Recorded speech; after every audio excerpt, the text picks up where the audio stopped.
नमस्कार दोस्तों, स्वागत है आप सभी का हमारे चैनल कैवल एकेडमी पर। देखिए, ये हमारा एक घटना चक्र का पूरा सीरीज चल रहा है, जिसमें हम अभी तक लगातार डिस्कस कर रहे हैं आर ओ हिंदी के लिए। इसके अलावा एक सब्जेक्ट जीएस का कौन सा है, ज्योग्राफी। ठीक है, तो ज्योग्राफी के साथ साथ हमने कुछ शुरुआत कर दी है आपसे भारतीय राज्य व्यवस्था एवं शासन की, क्योंकि हमारा टारगेट है कि आने वाले लगभग 1 से 1.5 महीने के अंदर अंदर हम अपने सारे सब्जेक्ट को जो है अच्छे से रिवीजन कर सकें। ठीक है, और रिवीजन करने के लिए इससे अच्छी बुक आपको नहीं मिलेगी, यह जान लीजिए। हाँ, एक चीज़ और आपको बता दूं कि इस बुक को आप मार्केट से परचेस ज़रूर कीजिए। ठीक है, कोशिश करिए कि आपके पास हमेशा नया एडिशन ही अवेलेबल हो, क्योंकि कभी कभी होता है क्वेश्चन जो है अन्य आयोगों में जो क्वेश्चन आए रहते हैं वहाँ से जो है यह क्वेश्चन पूछ लिए जाते हैं आपके यहाँ। ठीक है, दूसरे आयोगों में। ठीक, तो चलिए फ़िलहाल शुरू करते हैं। थोड़ा सा लेक्चर डिले होगा ज्योग्राफी का, जो टारगेट 12 दिन का था, क्योंकि 2 पेपर शुरू हो जाएगा साथ साथ में। तो इसमें हमारा क्या होगा कि हमारा जो है अगले 12 से 15 दिनों में लगभग जीएस के 2 पेपर तो बहुत अच्छे से कवर हो जाएंगे। कोशिश रहेगी कि 15 दिनों के अंदर अंदर हम जो है लगभग 3 पेपर डिस्कस कर लें, क्योंकि यह पॉलिटी का सेक्शन बहुत छोटा है। यहाँ देखिए आप लोग, यह लगभग जो है 376 पेज के आसपास है। ठीक है, 376। जब लगातार हम चलाएंगे और लगातार आप लोगों का साथ रहेगा तो इसे ख़त्म होने में बहुत टाइम नहीं लगेगा। ठीक है, इसके बाद करेंगे क्या, हम पर्यावरण एवं पारिस्थितिकी को शुरू कर देंगे, और वह भी काफ़ी छोटा है। ठीक है, तो चलिए शुरुआत करते हैं। देखिए, यहाँ आपको एक चीज़ और बता दूँ, नीचे जाने से पहले ही एक चीज़, पढ़ाई की बात हो रही है। हाँ, भारत के संवैधानिक विकास, यह हमारा पहला चैप्टर है। इसमें जो है भारत के संवैधानिक विकास का क्रम 2 तरीके से हुआ था। एक तो ईस्ट इंडिया कंपनी के अंतर्गत 1773 से 1853 तक, और दूसरा विकास यह हुआ था ब्रिटिश ताज के अंदर, यानी ब्रिटिश क्राउन के अंतर्गत 1858 से 1947 तक। ठीक, यह आप याद रख लीजिए। आइए बात करते हैं, प्रश्नों से शुरुआत करते हैं। फर्स्ट क्वेश्चन है कि निम्नलिखित में से किस अधिनियम में कलकत्ता में सर्वोच्च न्यायालय की स्थापना का प्रावधान किया गया था। ए, रेगुलेटिंग एक्ट 1773, बी, पिट का भारत अधिनियम 1784, सी, चार्टर एक्ट 1813, या डी, चार्टर एक्ट 1833। तो देखिए, इसका सही आंसर है ऑप्शन ए, रेगुलेटिंग एक्ट 1773। आइए इसके एक्सप्लेनेशन को देखते हैं। तो 1773 के रेगुलेटिंग एक्ट में कलकत्ता में सर्वोच्च न्यायालय की स्थापना का प्रावधान किया गया था, और इसके प्रथम मुख्य न्यायाधीश कौन थे, तो सर एलिजा इम्फे। फिर से दिखा देता हूँ आपको यह, तो इसके प्रथम मुख्य न्यायाधीश सर एलिजा इम्फे थे। ठीक है, चलिए आइए बात करते हैं नेक्स्ट क्वेश्चन के बारे में। यह है क्वेश्चन नंबर 2। चूँकि इस तरीके के क्वेश्चन को यहाँ जो सूची 1, सूची 2 दिया हुआ है, उसके बाद नीचे कूट भी दिया हुआ है, तो इन्हें जो है आपको ही पढ़ना रहता है, क्योंकि बहुत ज़्यादा कन्फ्यूजन हो जाएगी। देखिए, मैं ये वैसे पढ़ूंगा कि ए, नियंत्रण परिषद की स्थापना नियामकीय अधिनियम 1773, सर्वोच्च न्यायालय के अधिनियम पिट्स का भारतीय अधिनियम 1784, ऐसे जो है यह लगेगा कि जैसे इसी के बारे में बता रहा हूँ, जबकि ऐसा है नहीं। आपको मैच कराना है, और साथ ही साथ यहाँ पर दिए हुए विकल्पों में से सही विकल्प को चुनना है। तो बताइए आप लोग जल्दी से मैच करा के। 1 मिनट के लिए वीडियो पॉज करिए, पूरा पढ़िए, अपना आंसर अपने दिमाग में बसा लीजिए। ठीक है, चलिए, अब तक आप लोगों ने वीडियो पॉज करके देख लिया होगा और आंसर सेलेक्ट कर लिया होगा। आइए मैं बताता हूँ। तो इसका सही आंसर है ऑप्शन बी। ठीक, कैसे, यहाँ पर देख लें एक बार। देखिए, नियंत्रण परिषद की स्थापना किसके माध्यम से हुई थी, तो यह हुई थी पिट्स का भारतीय अधिनियम 1784 के तहत। सर्वोच्च न्यायालय नियामक या रेगुलेटिंग एक्ट 1773, इंग्लिश मिशनरियों को भारत में कार्य करने की अनुमति जो है 1813 में दी गई थी, और गवर्नर जनरल की परिषद में कानूनी सदस्य की नियुक्ति 1833 के अधिनियम के माध्यम से की गई थी। चलिए बात कर लेते हैं इस एक्सप्लेनेशन की। एक्सप्लेनेशन कुछ खास है नहीं, सीधे सीधे लिखा गया है कि रेगुलेटिंग एक्ट 1773 में सुप्रीम कोर्ट या सर्वोच्च न्यायालय की स्थापना, पिट्स का भारतीय अधिनियम 1784 नियंत्रण परिषद की स्थापना, और चार्टर अधिनियम 1813 में इंग्लिश मिशनरियों को भारत में कार्य करने की अनुमति, और चार्टर अधिनियम 1833 गवर्नर जनरल की परिषद में कानूनी सदस्यों की नियुक्ति से संबंधित है। थोड़ा हम लोग जल्दी जल्दी इसलिए चल रहे हैं क्योंकि कोशिश है कि जल्दी से जल्दी पूरी बुक को कवर कर लिया जाए, जितना जल्दी पॉसिबल हो। टाइम अब नहीं है। हर एग्ज़ाम देखिए आपका सितंबर अक्टूबर सारे एग्ज़ाम जा रहे हैं। इसका मतलब क्या है कि गवर्नमेंट पागल तो है नहीं, उन्हें पता है कि उनको सितंबर अक्टूबर तक वह कुछ न कुछ करके एग्ज़ाम ज़रूर करवा लेंगे। आइए देखिए क्वेश्चन नंबर 3, निम्नलिखित में से किन से भारत में अंग्रेजी शिक्षा की नींव पड़ी? 1. 1813 का charter act. 2. General committee of public instruction 1823। 3. प्राच्य एवं आंग्ल विवाद। कूट दिया है, ए केवल 1 और 2, बी केवल 2, सी केवल 1 और 3, डी केवल 1 2 3। क्या 1 2 3 तीनों? चलिए इसका सही आंसर है ऑप्शन डी, यानी कि इन तीनों माध्यमों से जो है भारत में अंग्रेजी शिक्षा की नींव पड़ी। आइए बात कर लेते हैं। देखिए ईस्ट इंडिया कंपनी ने क्या किया था, ओरिएंटल शिक्षा की प्रचलित प्रणाली को हतोत्साहित यानी कि उसे सपोर्ट नहीं किया। ठीक, ओरिएंटल यानी कि जो प्राचीन शिक्षा या प्राच्यविद लोग जो थे या प्राच्य शिक्षा जो थी उसको जो है हतोत्साहित कर दिया, या जो हमारी पारंपरिक शिक्षा थी, ठीक है, उसे इन्होंने हतोत्साहित किया और पश्चिमी शिक्षा और अंग्रेजी भाषा को बढ़ावा दिया। 1813 के क्यों दिया, यह आपके मेंस का प्रश्न है, क्यों देते हैं ये लोग।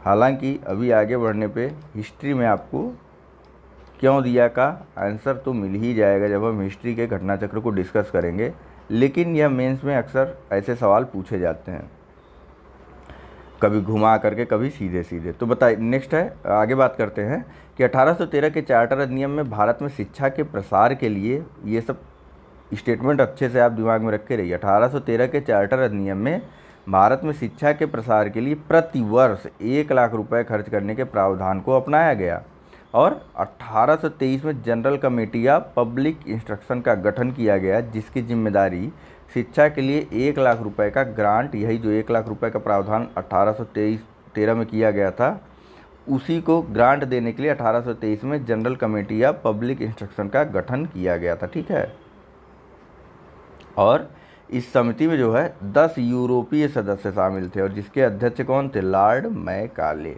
General committee of public instruction के अध्यक्ष लॉर्ड मैकाले थे, जिसका गठन जो 1813 के चार्टर अधिनियम में शिक्षा के प्रसार के लिए 1 लाख रुपए खर्च करने का प्रावधान किया गया था, उसी की ग्रांट को देने के लिए किया गया था। ठीक है, इसके बाद governor general Lord William Cavendish Bentinck, यानी कि लॉर्ड विलियम बेंटिक जिसे हम लोग पढ़ते हैं, 1828 से 1835 तक जिनका कार्यकाल था, इनके शासनकाल में 7 मार्च 1835 को लॉर्ड मैकाले के प्रस्ताव को स्वीकृत कर भारत में अंग्रेजी को उच्च शिक्षा का माध्यम मान लिया गया। कब? तो 7 मार्च 1845 को। किसकी रिकमेंडेशन थी? लॉर्ड मैकाले के रिकमेंडेशन थी। किसके काल में? तो लॉर्ड विलियम केवेंडिश बेंटिक के काल में, या फिर लॉर्ड विलियम बेंटिक के काल में। कब से कब तक इसका काल था, गवर्नर जनरल था, तो यह 1828 से 1835 ईस्वी तक। ठीक है, अब बात करते हैं आगे कि भारत में आंग्ल शिक्षा के समर्थकों के नेता ट्रेवेलियन थे, जबकि प्राच्य शिक्षा यानी कि प्राच्य शिक्षा के या ओरिएंटलिस्ट शिक्षा के समर्थकों के नेतृत्वकर्ता H.T. प्रिंसेप थे। आइए बात करते हैं नेक्स्ट क्वेश्चन के बारे में, थोड़ा लंबा हो गया है ना।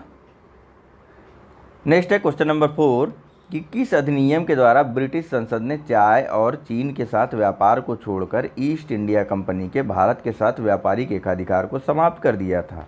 ए 1813 का चार्टर अधिनियम, बी 1833 का चार्टर अधिनियम, सी 1853 का चार्टर अधिनियम और डी 1873 का चार्टर अधिनियम।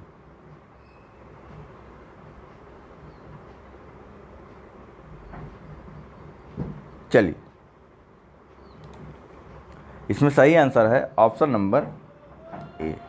ठीक, आइए इसका एक्सप्लेनेशन देखते हैं। 18 ए यानी कि 1813 का चार्टर अधिनियम।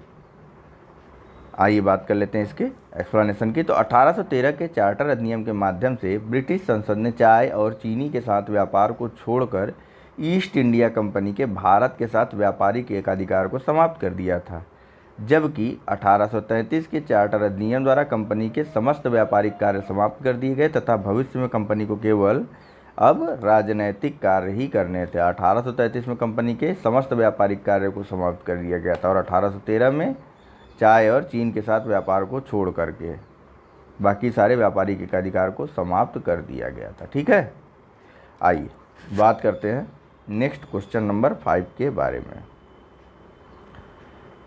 तो यहाँ पूछा जा रहा है कि चार्टर एक्ट 1813 के संबंध में निम्नलिखित कथनों पर विचार कीजिए। ठीक है, अभी अभी हमने ऊपर अच्छे से सब कुछ पढ़ते हुए आए हैं 1813 के बारे में, तो आपको इस क्वेश्चन को गलत नहीं करना है। ठीक है, तो बताइए, चार्टर एक्ट 1813 के संबंध में निम्नलिखित कथनों पर विचार कीजिए। पहला कथन है कि इसने भारत में ईस्ट इंडिया कंपनी के व्यापार एकाधिपत्य को, या एकाधिकार भी बोलते हैं, ठीक है, को चाय का व्यापार तथा चीन के साथ व्यापार को छोड़कर समाप्त कर दिया। दूसरा कथन है कि इसने कंपनी द्वारा अधिकार में लिए गए भारतीय राज्य क्षेत्रों पर ब्रिटिश राज की संप्रभुता को सुदृढ़ कर दिया। और कथन 3 है कि भारत का राजस्व अब ब्रिटिश संसद के नियंत्रण में आ गया था। और बताना है कौन सा कथन सही है, कौन सा गलत है।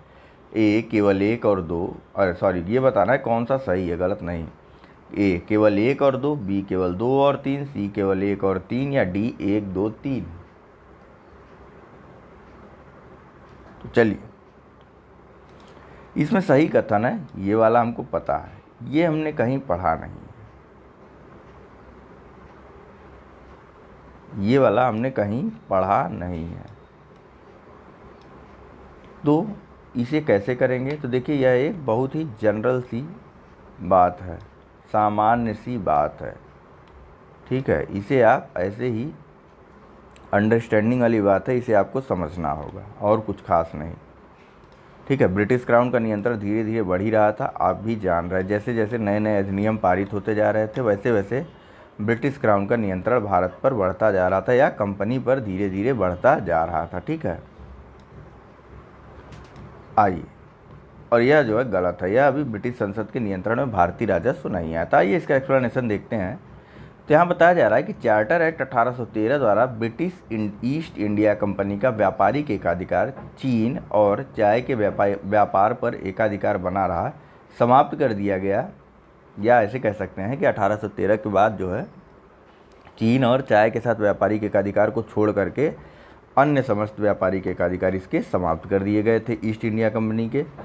फिर साथ ही इस एक्ट के माध्यम से कंपनी द्वारा अधिकृत भारतीय राज्य क्षेत्रों पर ब्रिटिश क्राउन की संप्रभुता को सुदृढ़ कर दिया गया। 1813 का चार्टर एक्ट का कार्यकाल अगले 20 वर्षों तक था। ठीक है, 1800, ऐसे याद रखा करिए, 1813 के बाद सीधे सीधे 1833 में आया था अधिनियम। ठीक, इसके पहले कब आया था? तो 1793 में। ठीक है, चलिए वह हिस्ट्री में आपको सही से बताया जाएगा। नेक्स्ट देखिए, 20 वर्षों के लिए इन क्षेत्रों पर अधिकार और राजस्व को सौंपा गया था, तथापि यह ब्रिटिश क्राउन की संप्रभुता के प्रतिकूल नहीं होना था। इस प्रकार प्रश्नगत 1 और 2 सही है, परंतु 3 सही नहीं है, क्योंकि भारत का राजस्व 1858 के अधिनियम द्वारा ब्रिटिश संसद के सीधे नियंत्रण में लाया गया। ठीक है, और जब ब्रिटिश कैबिनेट मंत्री के अधीन सेक्रेटरी ऑफ स्टेट का पद बना तथा विशेषकर राजस्व प्रशासन में उसकी सहायता के लिए काउंसिल ऑफ इंडिया का गठन किया गया। ठीक है,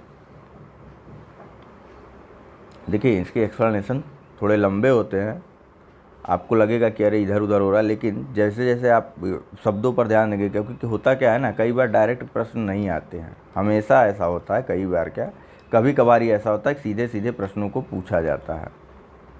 ठीक है, डायरेक्ट प्रश्न कभी कभी नहीं आते हैं। तो आपको करना क्या है कि जो एक्सप्लेनेशन हो रहा है इस पर भी बहुत अच्छे से, इसके सारे शब्दों पे अच्छे से ध्यान देना, इधर उधर भटकाव नहीं रखना है अपने मन में तनिक सा भी, और तभी आप जो है पेपर में सारे क्वेश्चन को कर पाएंगे। नहीं तो यही होगा कि पढ़े तो थे लेकिन याद नहीं रहा। चलिए, क्वेश्चन नंबर 6 पूछ रहा है कि किस अधिनियम ने भारत, वैसे यह ऊपर वाला क्वेश्चन IAS 2019 का प्रश्न है, यानी कि जस्ट पिछले साल का प्रश्न है। ठीक है, देखिए बात करते हैं, किस अधिनियम ने भारतवासियों को अपने देश के प्रशासन में कुछ हिस्सा लेना संभव बनाया था? A charter act 1833, B charter act 1853, C government of India act 1858, या इंडियन काउंसिल एक्ट 1861।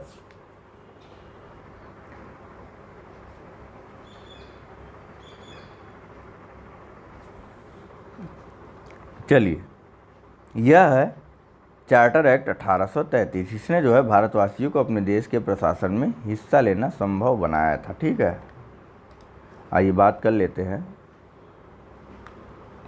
देखिए, चार्टर एक्ट 1833 की धाराओं में सबसे महत्वपूर्ण धारा संख्या 87, डायरेक्ट पूछता है कई बार।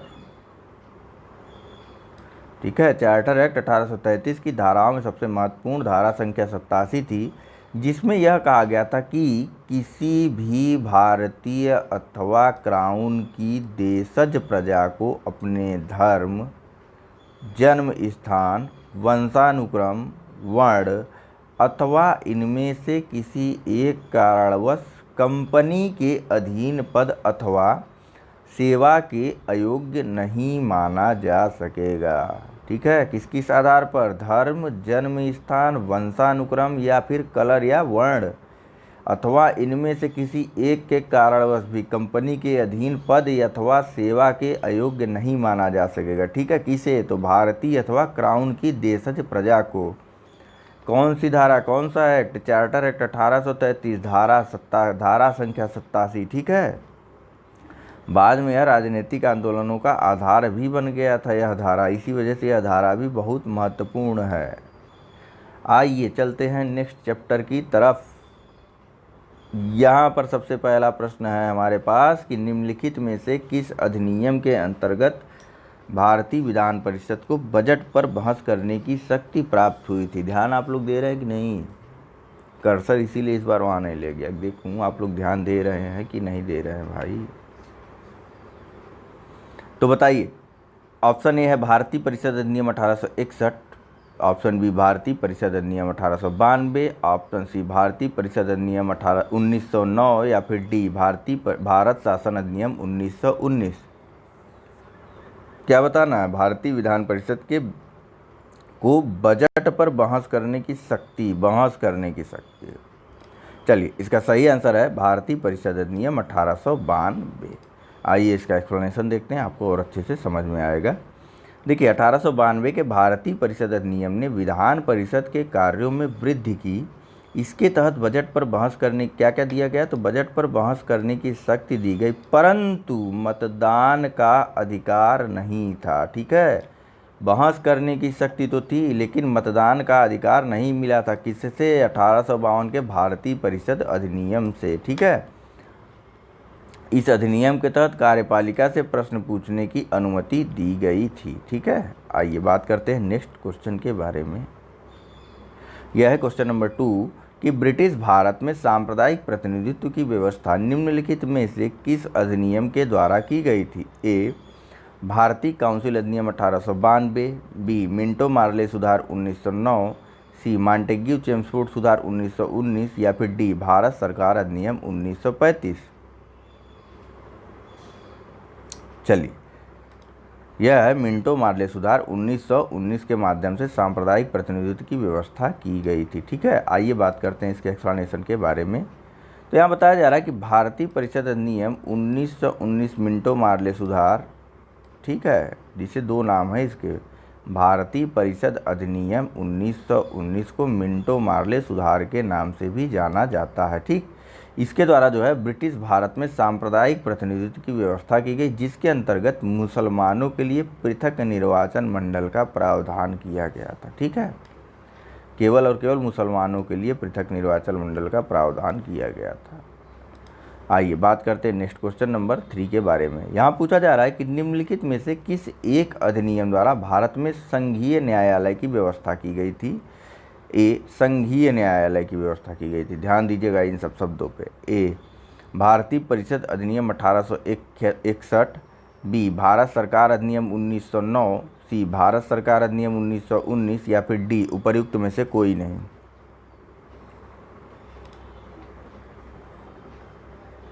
देखिए, इसका सही आंसर है ऑप्शन नंबर डी, यानी कि उपर्युक्त में से कोई नहीं। कैसे? मैं बताता हूँ। यहाँ पर फिर से बता दूँ, संघीय न्यायालय की बात की गई थी, ना कि सुप्रीम कोर्ट की। सुप्रीम कोर्ट 1773 में कलकत्ता के लिए ही बना था, उसी के लिए बस प्रावधान था। बार बार आपको कलकत्ता में जो सुप्रीम कोर्ट की स्थापना की गई थी, ठीक है, कलकत्ता, बम्बई, मद्रास, ठीक है, इन्हीं सब प्रेसिडेंसियों का शुरुआत में तो सिर्फ कलकत्ता के लिए ही था। आइए बात करते हैं इसके एक्सप्लेनेशन के बारे में, तो आपको और अच्छे से समझ में आएगा। देखिए, भारत में संघीय न्यायालय की स्थापना 1 अक्टूबर 1937 को भारत सरकार अधिनियम 1935 के अंतर्गत की गई थी। किस अधिनियम के अंतर्गत? तो भारत संघीय न्यायालय की स्थापना 1 अक्टूबर 1937 को भारत सरकार अधिनियम 1935 के अंतर्गत की गई थी।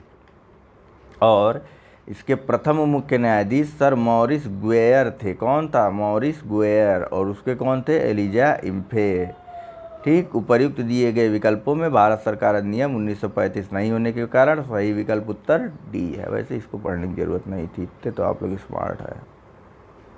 चलिए बात करते हैं नेक्स्ट क्वेश्चन के बारे में।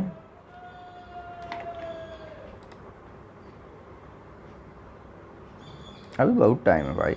यह भारत का संघीय न्यायालय निम्नलिखित में से किस वर्ष में स्थापित किया गया था? ए 1935, बी 1937, सी 1946, डी 1947। अरे भैया अभी अभी पढ़ के आ रहा है, 1937, 1 अक्टूबर 1937, तारीख भी याद कर लो। नेक्स्ट है क्वेश्चन नंबर 5। तो केंद्र में द्वैध शासन किस अधिनियम के अंतर्गत स्थापित किया गया था? ए 1909 के अधिनियम के तहत, बी भारत सरकार अधिनियम 1919, या फिर सी भारत सरकार अधिनियम 1935, या फिर डी भारत स्वतंत्रता अधिनियम 1947। पूछ क्या रहा है, ध्यान फिर से दिला दूँ आपको, केंद्र में द्वैध शासन अधिनियम। मैं नहीं चाहता कि आपके ऑप्शन गलत हो या फिर आप कंफ्यूज कर जाएं।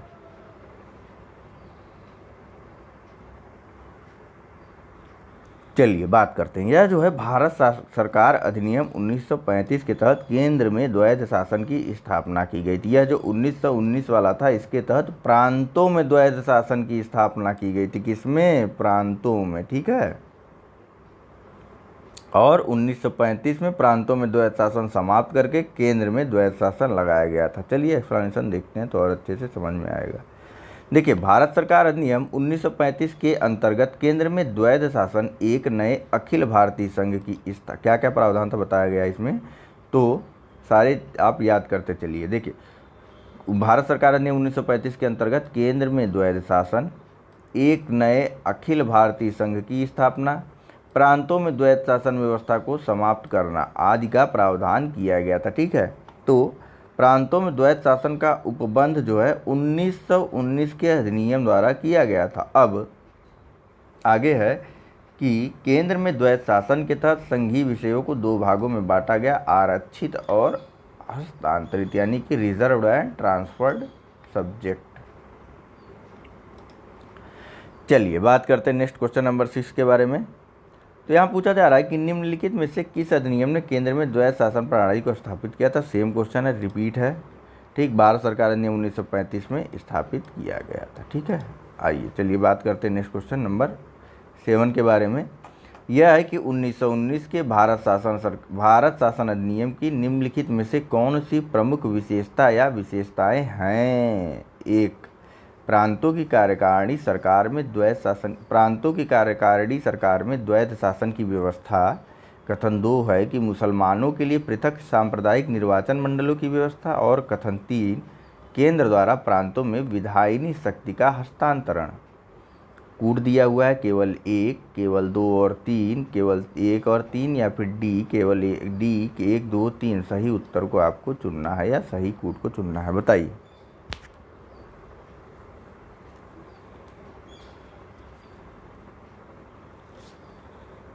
चलिए, इसका सही आंसर है ऑप्शन नंबर सी, यानी कि केवल 1 और 3। यह जो है 1919 के अधिनियम में ही दे दिया गया था, पृथक निर्वाचन मंडल का प्रावधान। ठीक, ये देखिए, ये मार्ले मिंटो सुधार 1919 के माध्यम से ही। ठीक है, चलिए बात कर लेते हैं इसके एक्सप्लेनेशन की। काफ़ी लंबा चौड़ा एक्सप्लेनेशन है। ठीक है, भारत शासन अधिनियम 1919 ब्रिटिश संसद के द्वारा पारित अधिनियम था, जिसका उद्देश्य भारतीय शासन में भारतीयों की भागीदारी को बढ़ाना था। ठीक, इस अधिनियम को भारत सचिव एडविन मॉन्टेग्यू एवं वायसराय लॉर्ड चेम्सफोर्ड के कार्यकाल में पारित किया गया था। ठीक है, किसके कार्यकाल में? तो भारत सचिव उस समय कौन था? एडविन मॉन्टेग्यू, एवं वायसराय कौन था? Lord Chelmsford.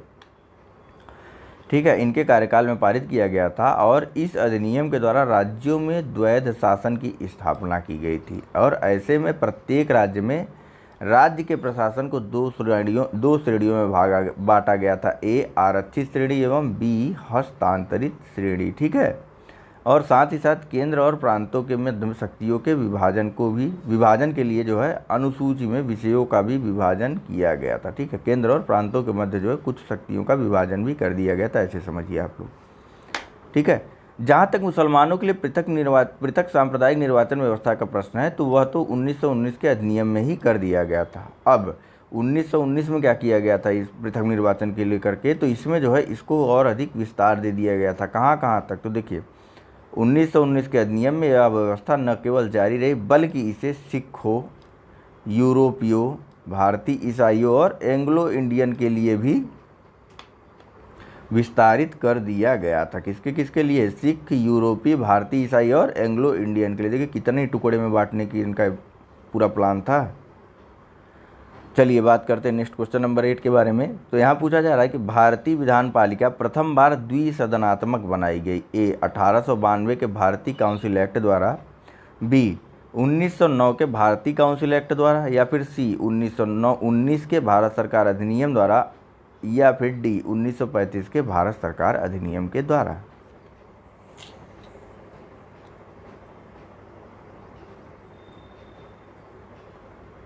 चलिए इसका सही आंसर है ऑप्शन नंबर सी।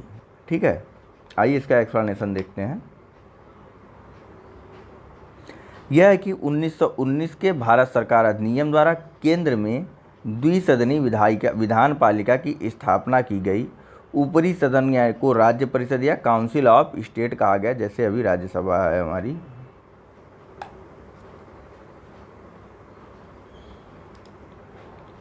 कब?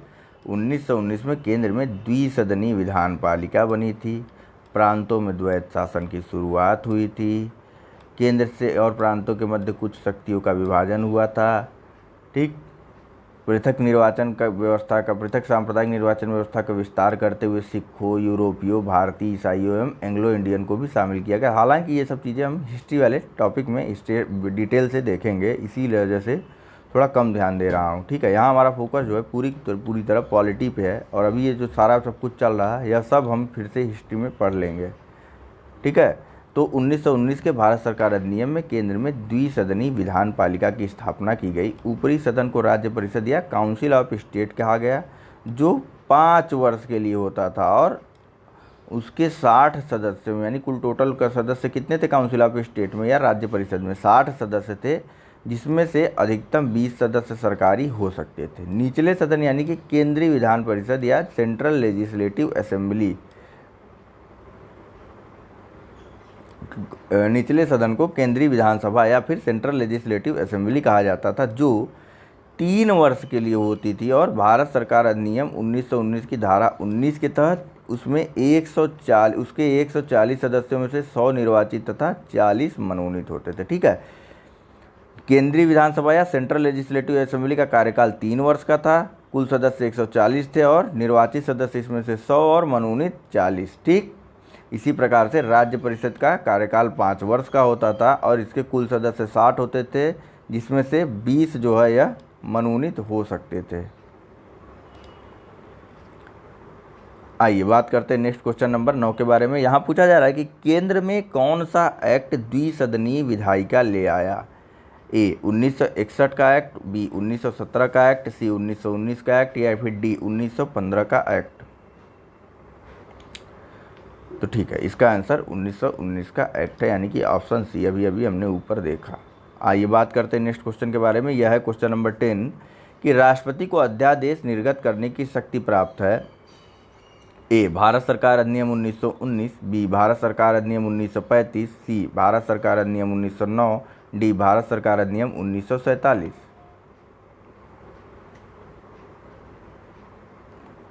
चलिए इसका सही आंसर है भारत सरकार अधिनियम 1935। आइए बात कर लेते हैं इसके एक्सप्लेनेशन के बारे में, कुछ और चीज़ें मिलेंगी आपको अलग से। देखिए यद्यपि जो है ब्रिटिश भारत में गवर्नर जनरल को 1861 के भारत परिषद अधिनियम से ही विधान परिषद की अनुमति के बिना अध्यादेश जारी करने की शक्ति प्राप्त थी। कब से? 1861 के भारत परिषद अधिनियम से ही गवर्नर जनरल जो है वह विधान परिषद की अनुमति के बिना ही अध्यादेश जारी कर सकता था। ठीक है, तथापि भारतीय संविधान में राष्ट्रपति के अध्यादेश निर्गत करने की शक्ति यानी कि अनुच्छेद 123 जो है यह भारत सरकार अधिनियम 1935 की धारा 42 एवं 43 से प्रेरित है। यह आपको याद रखने की उतनी आवश्यकता नहीं। चलिए बात कर लेते हैं नेक्स्ट क्वेश्चन के बारे में। यह है कि केंद्रीय विधानसभा का निम्नांकित में से कौन सा निर्वाचन भारत शासन अधिनियम 1919 के तहत हुआ। देखिए आपको ना जब ये का के को का सा से आए ना तो आप इनमें से कोई एक चुन लीजिए। आपको का वाला पढ़ना है कि आपको के वाला पढ़ना है, और फिर उसके बाद वाला जैसे के पढ़ेंगे तो केंद्रीय विधानसभा के निम्नांकित में से कौन से निर्वाचन भारत शासन अधिनियम 1919 के तहत हुए, ये वाला फिर ना पढ़िए। हाँ, का वाला पढ़ेंगे तो फिर ये वाला ना पढ़िए। ठीक है, ऐसे क्या होगा ना, ये देते ही कंफ्यूज करने के लिए है आपको भाई। का के ऐसे पढ़िए आप। देखिए केंद्रीय विधानसभा का के निम्नांकित में से कौन सा से निर्वाचन भारत शासन अधिनियम 1919 के तहत हुआ या हुए। अरे वाह, कन्फ्यूजन नहीं होती है। चलिए बताइए, केंद्रीय विधानसभा के निम्नांकित में से कौन से निर्वाचन भारत शासन अधिनियम 1919 के तहत हुए। ए 1926, बी 1937, सी 1945। सही उत्तर को चुनना है। केवल बी और सी, केवल सी और ए, केवल ए और सी, या फिर ए बी सी तीनों। चलिए तो इसका सही आंसर है ऑप्शन नंबर सी, यानी कि केवल ए और सी। ठीक है, आइए इसका एक्सप्लेनेशन देखते हैं। यह है कि वर्ष 1926 और वर्ष 1945 का केंद्रीय विधानसभा चुनाव भारत शासन अधिनियम 1919 के तहत हुआ था। ठीक है, 1926 और 1945 का जो केंद्रीय विधानसभा या सेंट्रल लेजिस्लेटिव असेंबली के जो चुनाव हुए थे यह भारत शासन अधिनियम 1919 के तहत ही हुए थे। ठीक है, चलिए बात कर लेते हैं नेक्स्ट क्वेश्चन के बारे में। यहाँ पूछा जा रहा है कि निम्नलिखित में से किस अधिनियम द्वारा संवैधानिक निरंकुशता का सिद्धांत प्रवृत्त किया गया था। ए 1909 का भारतीय काउंसिल अधिनियम, बी 1919 का भारत सरकार अधिनियम, सी 1935 का भारत सरकार अधिनियम, या फिर डी 1947 का भारतीय स्वतंत्रता अधिनियम।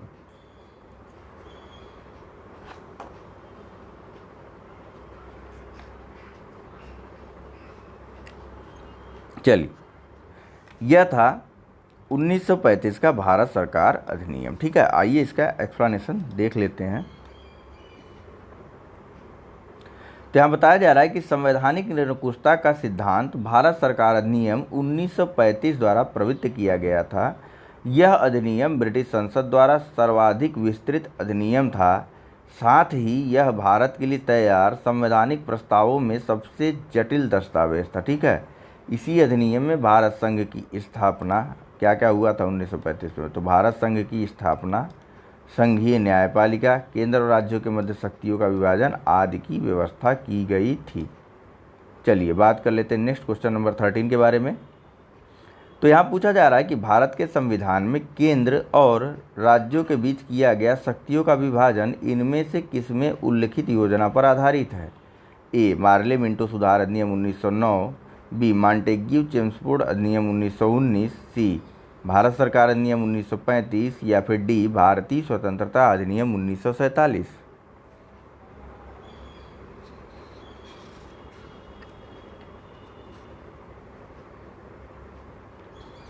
चलिए, इसका सही आंसर है भारत सरकार अधिनियम 1935। ठीक है, आइए बात कर लेते हैं इसके एक्सप्लेनेशन के बारे में। एक्सप्लेनेशन पे चलने से पहले यह कुछ कोर्सेज हैं जो हमारे द्वारा लगातार चलाए जा रहे हैं। आर हिंदी का पूरा सीरीज चल रहा है। घटना चक्र की सारी सीरीज आपको मिलेगी, पूर्वालोकन 2020 की। ठीक है, जिसमें जीएस और आर का चल रहा है। जीएस में पॉलिटी चल रहा है, ज्योग्राफी चल ही रहा है ऑलरेडी, उसके 4-5 लेक्चर हो चुके हैं। आज से हमने पॉलिटी की भी शुरुआत कर दी है। ठीक है, आप हमको यूट्यूब पर भी खोज सकते हैं। फ़िलहाल यह वीडियो आप यूट्यूब पर ही देख रहे हैं। एक चीज़ और बात को बता दूं कि अगर आपको पीडीएफ चाहिए हो तो आप नीचे टेलीग्राम चैनल को ज्वाइन कर सकते हैं। ठीक है, और साथ ही साथ हमारे फेसबुक ग्रुप को भी ज्वाइन कर सकते हैं। आइए बात करते हैं नेक्स्ट क्वेश्चन के पहले क्वेश्चन नंबर 13 के एक्सप्लेनेशन के बारे में। यहाँ पूछा जा रहा है, ये बताया जा रहा है कि ब्रिटिश शासनकाल के दौरान 1935 का भारत शासन अधिनियम पारित किया गया, जिसमें केंद्र और राज्यों के बीच शक्तियों का बंटवारा किया गया था। और इस अधिनियम की 7वीं अनुसूची में संघीय, राज्य और समवर्ती सूची में विषयों का विभाजन किया गया था। ठीक, किस अधिनियम में? 1935 में संघीय, राज्य और समवर्ती तीनों सूचियाँ थीं। इसके अतिरिक्त राज्य में द्वैध शासन समाप्त करके केंद्र में द्वैध शासन को लागू कर दिया गया था। ठीक है, और इसमें एक अखिल भारतीय महासंघ की स्थापना का भी प्रावधान किया गया था। ठीक है, और इस संघ में कौन कौन शामिल था अखिल भारतीय महासंघ में? तो इसका निर्माण जो है तत्कालीन ब्रिटिश भारत के प्रांतों, चीफ कमिश्नर प्रांतों या चीफ कमिश्नरी स्टेट और साथ ही साथ देसी रियासतों को मिलाकर के होना था। मतलब इसके 3 लोग थे हिस्सेदार। कौन कौन से? तत्कालीन ब्रिटिश भारत के प्रांत, चीफ कमिश्नर के प्रांत और देसी रियासतें।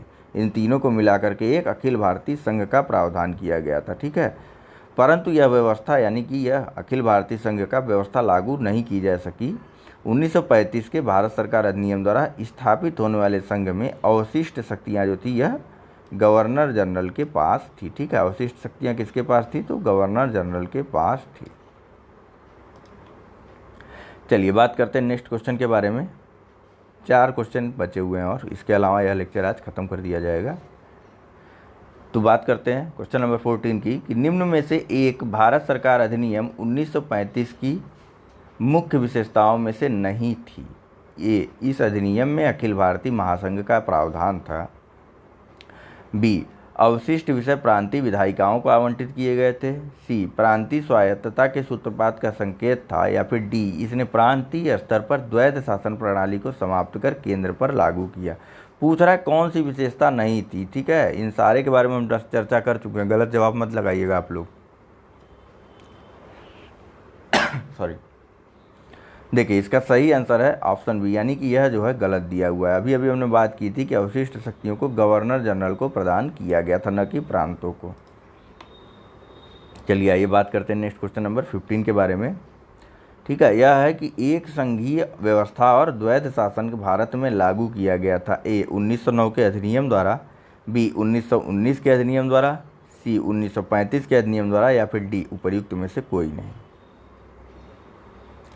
ठीक है, अभी हमने बात की काफ़ी डिटेल से। तो संघीय व्यवस्था और केंद्र में द्वैध शासन दोनों ही एक साथ 1935 के अधिनियम द्वारा भारत में लागू किया गया था। नेक्स्ट बात करते हैं क्वेश्चन नंबर 16 की। यह पूछा जा रहा है यहाँ पे कि अखिल भारतीय महासंघ स्थापित करने का प्रावधान शामिल किया गया था। ए, अखिल भारतीय महासंघ में महासंघ स्थापित करने का प्रावधान शामिल किया गया था किसमें? तो ए, भारत सरकार अधिनियम 1935 में। बी, अगस्त प्रस्ताव 1940 में। सी, भारत सरकार अधिनियम 1919 में। या फिर डी, कैबिनेट मिशन प्रस्ताव 1946 में। सभी डेट, टाइम, सन सब देखते चलिए।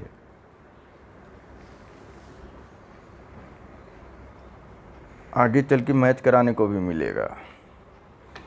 चलिए, अभी अभी हमने ऊपर देखा अच्छे से डिटेल में कि अखिल भारतीय संघ को स्थापित करने का प्रावधान भारत सरकार अधिनियम 1935 में किया गया था। ठीक है, आइए चलते हैं नेक्स्ट क्वेश्चन की तरफ। यह है क्वेश्चन नंबर 17। यहाँ पूछा जा रहा है कि निम्नलिखित में से कुल टोटल 21 क्वेश्चन ही है। भाई क्यों परेशान हो रहे हैं आप लोग?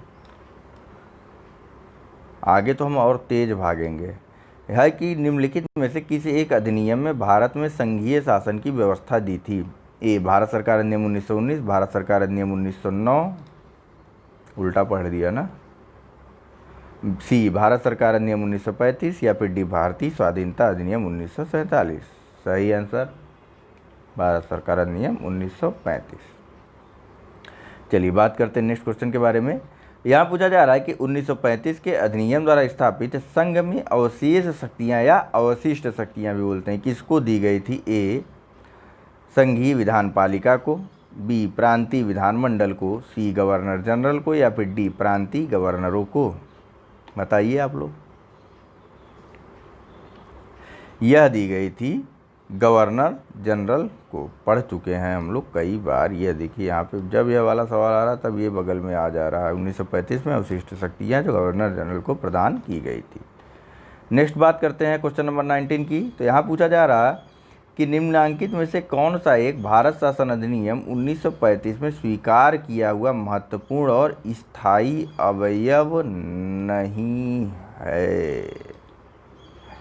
ए, देश के लिए लिखित संविधान, बी, विधानमंडल के लिए निर्वाचित एवं जवाबदेह प्रतिनिधि, सी, एक संघ की योजना का विचार, या फिर डी, विधानमंडल के लिए सरकारी सदस्यों का समावचित या फिर नॉमिनेट किया जाना। ठीक है, इसके बारे में हमने कहीं बात की ही नहीं कि देश के लिए लिखित संविधान भारत शासन अधिनियम 1935 में किया गया था, तो यही जो है गलत है। बाकी यह तीनों विकल्प सही हैं, यानी कि विधानमंडल के लिए निर्वाचित एवं जवाबदेह प्रतिनिधि की व्यवस्था की गई थी, एक अखिल भारतीय संघ की व्यवस्था की गई थी, विधानमंडल में सरकारी सदस्यों को नॉमिनेट करने की भी व्यवस्था की गई थी। नॉमिनेट की हिंदी देख लीजिए, समवाचित। तो एक्सप्लेनेशन देखते हैं। भारत शासन अधिनियम 1935 में देश के लिए लिखित संविधान का उल्लेख नहीं था। भारत के लिए संविधान का सर्वप्रथम उल्लेख क्रिप्स मिशन में किया गया था। ठीक है, नेक्स्ट बात करते हैं क्वेश्चन नंबर 20 की। तो 1935 का गवर्नमेंट ऑफ इंडिया एक्ट क्यों महत्वपूर्ण है? ए, भारतीय संविधान का महत्वपूर्ण प्रमुख स्रोत है, बी, इसके द्वारा भारत को स्वतंत्रता मिली, सी, इसमें भारत विभाजन उल्लिखित है, डी, इसके द्वारा रियासतें समाप्त हो गई। तो इसका सही आंसर है भाई, यह भारतीय संविधान का एक प्रमुख स्रोत है। आइए बात कर लेते हैं इसका एक्सप्लेनेशन। तो देखिए, भारत का वर्तमान संवैधानिक ढांचा बहुत कुछ 1935 के अधिनियम पर ही आधारित है। 1935 के अधिनियम के मुख्य प्रावधान ये बता रहे हैं यहाँ पे। तो पहला है संघात्मक सरकार की स्थापना, दूसरा केंद्र में द्वैध शासन की स्थापना, प्रांतों में द्वैध शासन के स्थान पर स्वायत्त शासन की स्थापना, द्विसदनी केंद्रीय विधानमंडल, प्रांतीय शासन व्यवस्था, प्रांतीय विधानमंडल, केंद्र एवं प्रांतों में शक्तियों का विभाजन तथा फेडरल न्यायालय की स्थापना कब हुई थी? 1 अक्टूबर 1937 को। चलिए बात करते हैं इस लेक्चर के आज के आखिरी प्रश्न के बारे में। यहाँ पूछा जा रहा है कि निम्नलिखित अधिनियमों में से किस अधिनियम के फलस्वरूप बर्मा भारत से अलग हुआ था? A, Indian council act 1909, B, government of India act 1919, C, government of India act 1935, अथवा डी, इंडिया इंडिपेंडेंस एक्ट 1947। चलिए देखिए, बर्मा जो है भारत से, या जो अभी वर्तमान में म्यांमार है, यह भारत से गवर्नमेंट ऑफ इंडिया एक्ट 1935 के माध्यम से अलग हुआ था। कब? तो 1937 में। आइए इसका एक्सप्लेनेशन देखते हैं तो अच्छे से समझ में आएगा आपको। देखिए, गवर्नमेंट ऑफ इंडिया एक्ट 1935 के प्रावधानों के अनुरूप वर्ष 1933 में बर्मा को भारत से अलग किया गया था। ठीक है, तो बस फिलहाल इतना ही है आज के इस लेक्चर में। आप सभी को बहुत बहुत धन्यवाद। हमारे चैनल को लाइक, सब्सक्राइब और शेयर ज़रूर कीजिएगा। चलिए, धन्यवाद।